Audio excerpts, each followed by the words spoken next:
తులారాశి. ఈ రాశి వారికి రోజు మధ్యమ స్థాయిగా ఉన్నది. చేసే పనులు అనుకూలంగా ఉంటాయి. కొన్ని సందర్భాల్లోపట మాట పడవలసి వస్తుంది.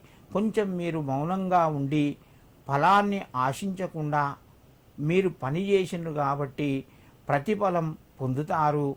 మిత్రుల యొక్క సహకారం మీకు లభిస్తూ ఉంటుంది. బంధువుల ద్వారా శుభవార్తను వింటారు. ఆరోగ్యం అనుకూలంగా ఉంది. తులారాశి వారు ఈరోజు ఏవైనా ముఖ్యమైన నిర్ణయాలు తీసుకోవాలనుకుంటే ఇతరుల యొక్క సలహాలు పాటించండి. అది మీకు కొంత కలిసి వస్తుంది.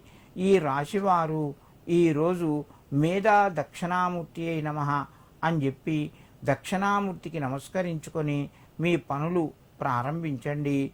మీకు మరింత శుభయోగం కలుగుతూ ఉంటుంది. వృశ్చిక రాశి.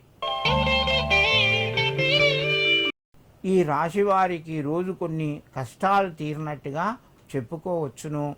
చేసే ప్రయత్నాలు అనుకూలిస్తాయి.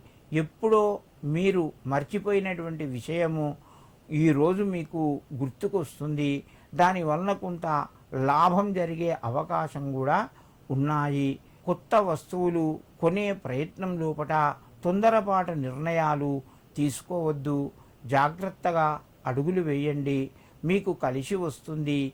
ఉద్యోగస్తులకు వ్యాపారస్తులకు ఈరోజు కొంత అనుకూల దినంగా చెప్పుకోవచ్చును. వృశ్చిక రాశి వారు ఈరోజు గురు రాఘవేంద్రాయ నమః అని చెప్పి రాఘవేంద్రునికి నమస్కరించుకొని మీ పనులు ప్రారంభించండి. మీకు మరింత శుభయోగం కలుగుతూ ఉంటుంది. ధనస్సు రాశి.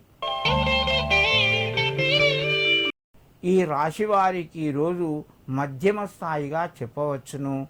ఆదాయ మార్గాలు పెరుగుతాయి. కొంత అనుకూలత కూడా తగ్గే అవకాశం ఉన్నది. ప్రయాణాలు కొనసాగవచ్చును. సంఘం లోపట గౌరవ మర్యాదలు పెరుగుతాయి. ఉద్యోగస్తులకు తోటివారి సహకారము లభిస్తూ ఉంటుంది. ధనస్సు రాశి వారు వ్యాపార రంగం లోపట కొంతవరకు ఈరోజు రాణిస్తారు. అనుకున్న పనులు చేయగలుగుతారు. ఈ రాశివారు ఈరోజు సాయిదేవుణ్ణి నమస్కరించుకొని మీ యొక్క పనులు ప్రారంభించండి. మీకు మరింత శుభయోగం కలుగుతూ ఉంటుంది.